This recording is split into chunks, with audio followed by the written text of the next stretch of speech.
False prophets are We are living in a time dangerous. where false prophets are at an all-time high. One of the things that God is really revealing to me, because I have spent hours, I have been spending hours in prayer, because I have been connected to a lot of false ministries, okay, that can perform false deliverance.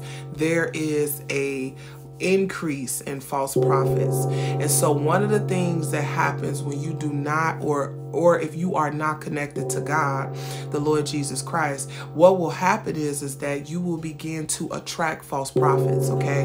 One of the reasons why people love false prophets so much is because false prophets understand that most people that are attracted to them do not actually read their Bible, okay? Let's look at Leviticus 20 and verse 16. It says, "And the soul that turneth after such as have familiar spirits and after wizards to go a whoring after them, I will even set my face against that soul, and I will cut him off from among his people," right? God is saying, so listen, right? When you go whoring, because what happens is a lot of times we don't realize that these false prophets, they work very closely with familiar spirits. That's why they can tell you weird stuff. Like they may tell you, you want a house, or right, you want a car. Who doesn't want a house and a car if they don't have one? It's like common stuff, right?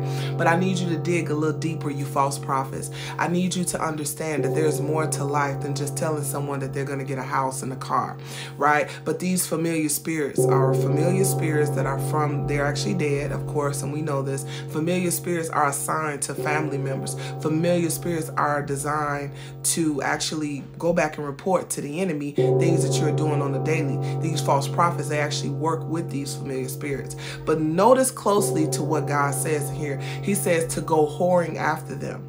Right? You're literally whoring after these demonic spirits that are operating in these false prophets, and they're telling you all of these things. Meanwhile, you're connected to them. You're not understanding why you're having all these demonic, lustful dreams. You're not understanding why you're giving to these ministries and everything in your life is going backwards. It's not going forward. And they're telling you to continue to sow. They're telling you to continue to give. They're not giving you Bibles. They're sending you demonic oil in the mail, but they're not giving you Bibles. Let's look at this. "Regard not them that have familiar spirits, neither seek after wizards to be defiled by them. I am the Lord thy God." God is literally saying when you do these things, right? When you're connected to these false ministries, when you yourself are practicing occultic things, you are literally defiling your own temple. Let's wake up, saints of God. Let's really understand what this verse actually means. You are defiling your body. Let's look at this.